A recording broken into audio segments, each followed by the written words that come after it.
Michael. And I would also like to make known the presence of Opetaia's family here with us, media, so that you be aware. We also like to acknowledge and thank Tuyatan and Nathan of Taumeasina for having us today. So as you all know, there's no need to do any brief introduction to Opetaia, but this is his official press conference for today. So Opetaia, the floor is yours, and then we'll give the opportunity to the media for their questions. Opetaia. Thank you. Thanks for having me. I'm honored to be here. I really appreciate the love and support, and happy my family's here as well.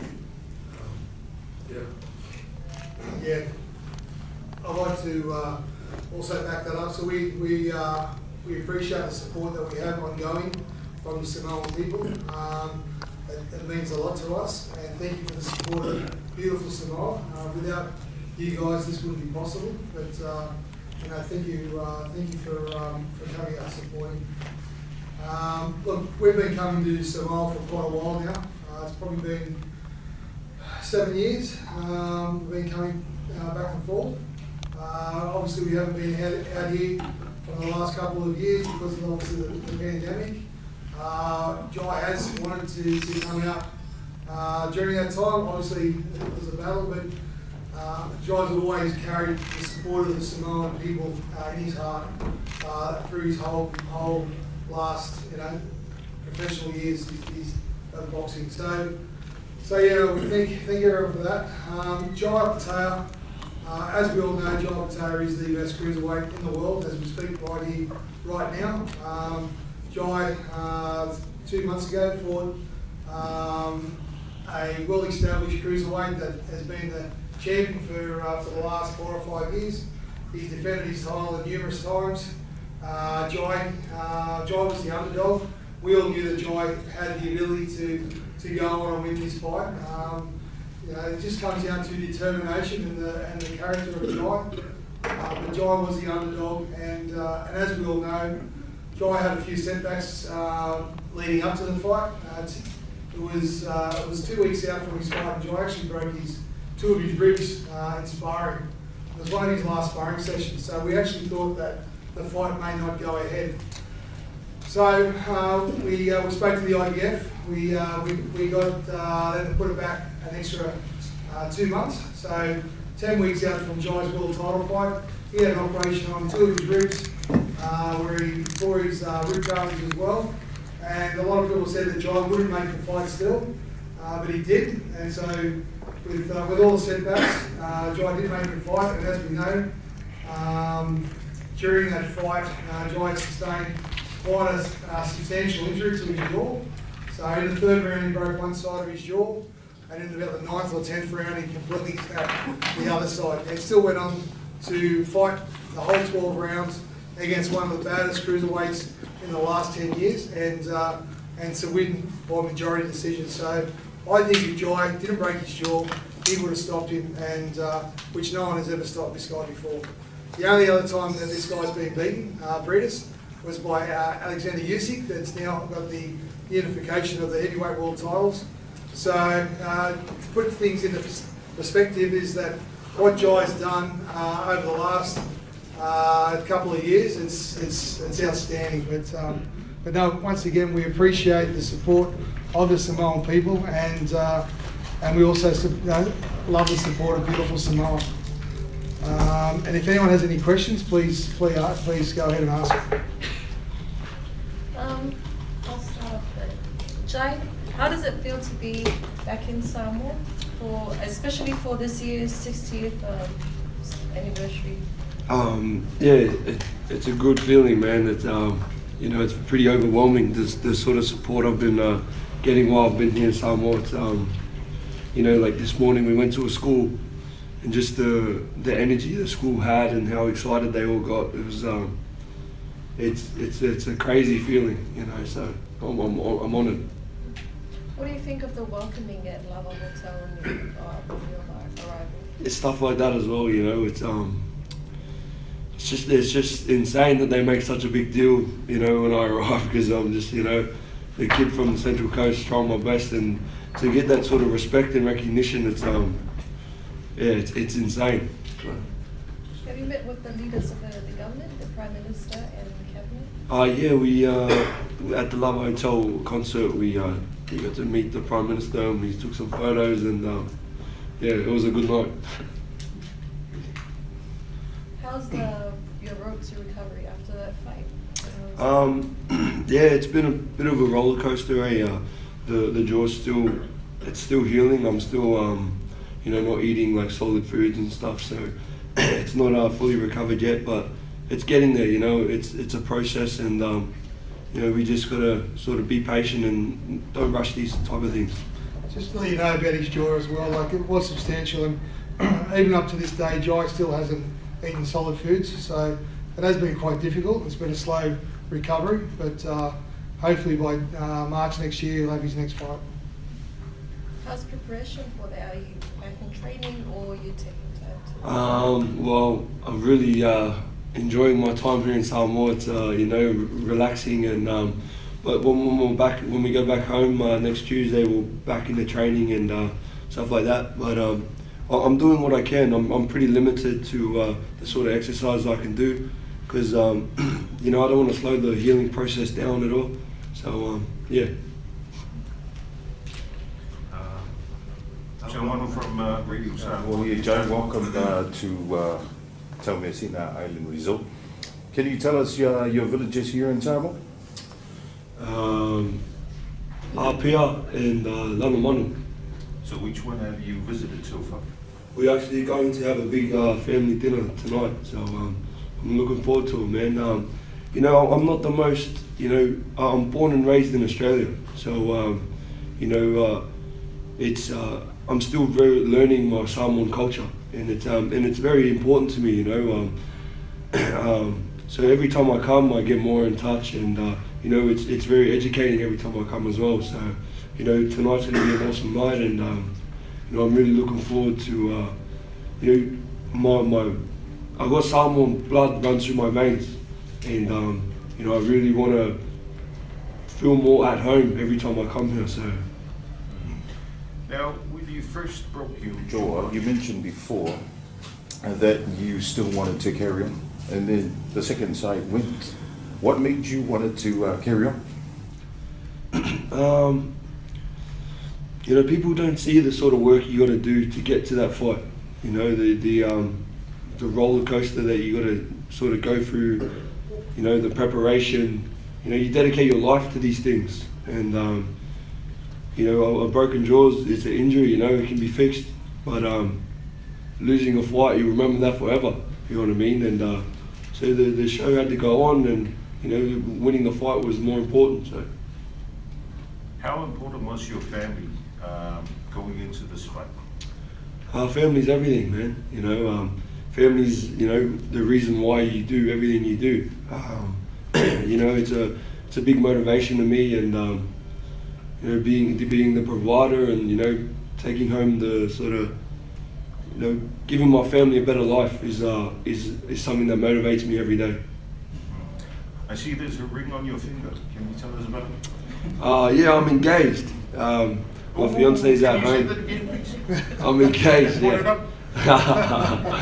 But yeah, I just wear the ring. But yeah, my fiance actually won a grand final yesterday, so shout out to her. Well, there you go, ladies. He's off the charts now. Jai, how does it really feel to be the world champion? I mean, this is any boxer's dream, to be on the top of the world. How does it really feel? Man, like I said, it's a lot of hard work, man, and it's taken a long time to get here. I had my first fight at 8 years old, so it's and I'm 27 now, so it's pretty much taken 27 years to get here. You know what I mean? It's a lot of hard work and dedication. But I always believed. I always, believed in myself and worked hard, and I always knew I could do it. But I'm here now, and now we do these meetings, and get all the cameras, and it's I'm still learning, man. It's a crazy experience.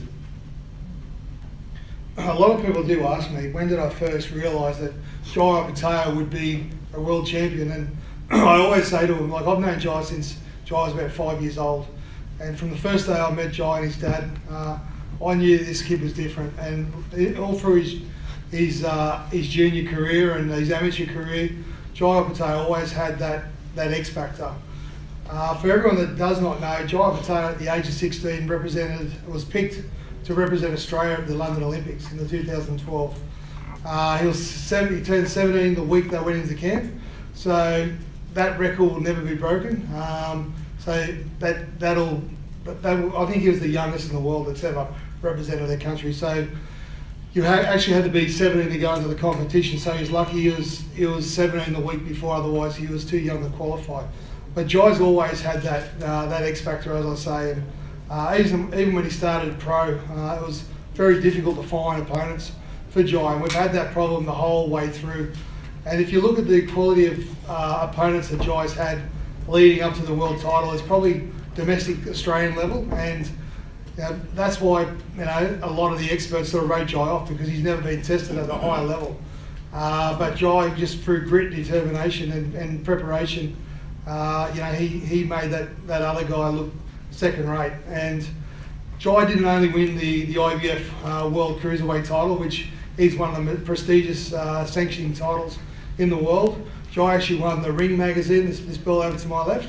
So what the Ring magazine belt is that's, you don't fight for a Ring magazine belt. And it's pretty rare, and a lot of people probably don't understand or don't know what that particular belt is. So you actually get awarded that belt. So Alexander Usyk's got it at the moment at the heavyweight. Canelo's got it. Like, only the best are the best in each division. So that was actually awarded to him. We actually got the email 3 a.m. after Jai fought, and they'd already awarded it to him. So it's very special, and it's even more rare. So the grit and his determination that Jai showed to win that fight, credit to him. Like, he is a champion, and over the next 4 or 5 years, like, I expect Jai to fight for all the titles. So Jai will probably fight for the WBC, we hope, next. There's a guy over in the UK called Mugabe. He's got the WBC title.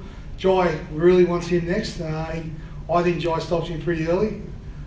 So the idea is, obviously, over the next 5 years to unify the titles and then see where we go after that. But look, it's only the start. There's still, this is the start of his world title career. So every fight he has from here on in is a world title fight. So they're all coming for Jai.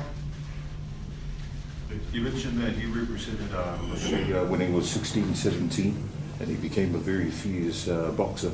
Now, wouldn't you say that his Samoan side had part to play in this? Absolutely. Look, Jai's dad is Samoan. Jai's grandfather is named Billy Opetaia. He actually was a part of the Olympic training squad in the 60s in Samoa. Look, the boxing runs deep through these roots. Jai's a 4th generation boxer on his dad's side. He's a 3rd generation on his mum's side. And look, Jai respects, and he holds that in great honour. So look, Jai represents Australia and Samoa every time he gets in that ring. And if anyone does follow Jai, they will see Jai from day one has had the Australian flag and the Samoan flag on his hips every single fight. And he always carries proud the Samoan flag in the ring. So yeah, look, he's Australian Samoan, but he's proud of his heritage, and he's proud of both sides. So how far away are we from the next defense of your title? We just got to get this jaw fixed up 100%. But I was hoping to have a fight before the end of the year, but it's not looking too good with the jaw. So looking about probably March, April next year. March, April next year, man. But man, I'm excited. Like Mick said, this is the start of the international level now. I've cleaned my backyard. I've done the hard work. 22 fights, and now it's time for the real ones. The international world titles. So it's exciting, man. Are you concerned being broken? Are you concerned?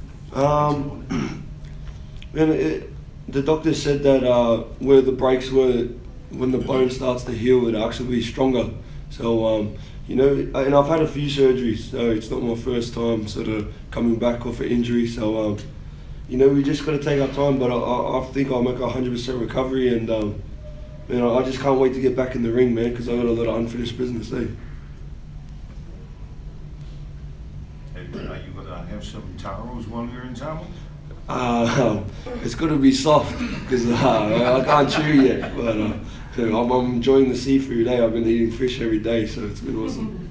We've also got some Samoan healers. Would you be keen to give it a go for the healing process? For sure. Why not?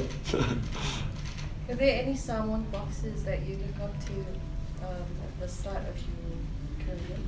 Are there any famous Samoan boxers that you looked up to?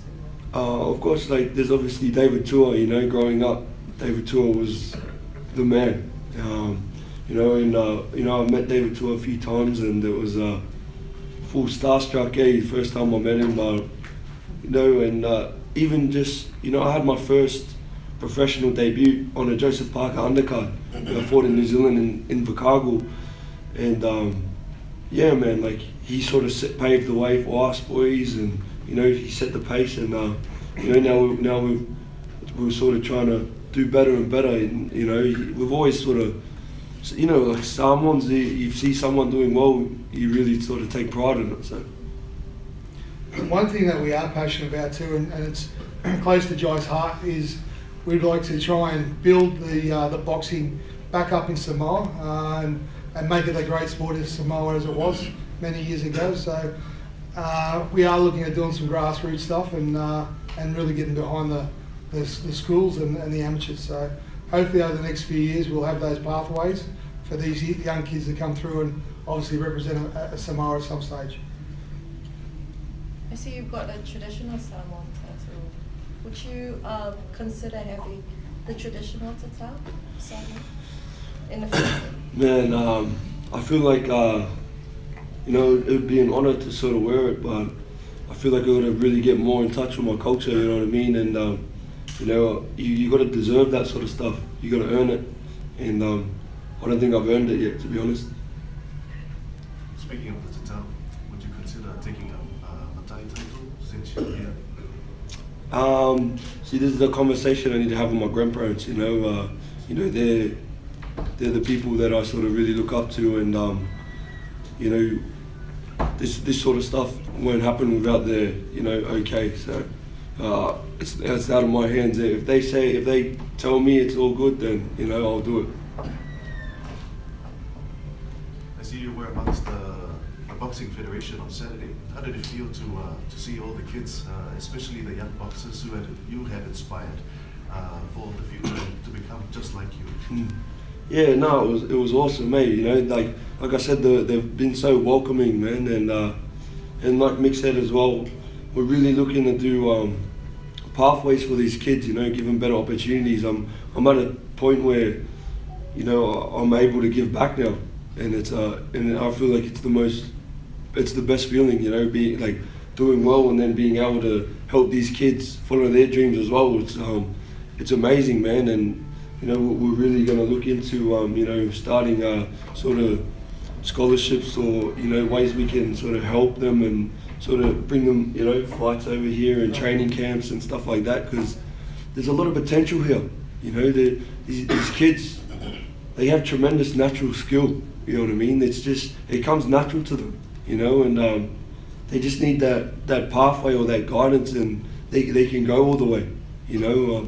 I'm living proof of it. You know, I trained hard, but you know, I had the right pathways that got me there as well. And you know, I feel like these kids can do it as well if they're just given the right opportunities. A little bit of help goes a long way. So Yeah. we are passionate about, you know, giving back, not only in boxing but, you know, across the board. So look, the Samoan people are talented in the arts, in obviously rugby league, rugby union, boxing. I think no matter what Samoans put their mind to, they could really excel. And as Jai said, they just need a little bit of help, and we would love to be a part of that. So how's your Samoan, John? We already had this discussion, man. It was Yes. There's more of us. Like I said, man, I'm still learning, eh? You know, it's a work in progress. What else do you want to do for the rest of your trip in Samoa? We got a lot on, man. I think tomorrow we go to Savai'i, so you know I'm looking forward to that. And yeah, like just letting my hair down too. You know, we drink some vailumas and enjoy the trip, man. Just live that Samoan lifestyle. We actually visited a school this morning and it was incredible. I think Joel was blown away by the hospitality and the energy in the room with the kids. It was exciting, and we'd love to obviously do our best to get around to the schools and see as many kids as we possibly can. But we'll just see. We do have a busy schedule, but we will obviously try and get to a couple more schools, definitely. Any other questions, guys? Do we have any more questions from our local media and project media? If not, then Does anyone know what Joel has for breakfast? well, quick photo, an official photo shoot, an official photo, and then. Hey, Siongi, le wa wal ka le vidia le okol maliu ya adiki. Eh, mamma, kiro ere komo mika. O free ko de mea. Oh yeah, yeah. Io e mamma. Papa ngo pia adiki me uma. Senga lo kangwa o mire balu o. Pai ufa komo si. Au ngo am si. Fa fenga I doanga mesa. Ore makakaro ngo am si o le keshi ole adiki. Talofa aliki sana mai. Kokona chiki kele. Vili mai loa e au noa masatoni a Aliki Wholesale.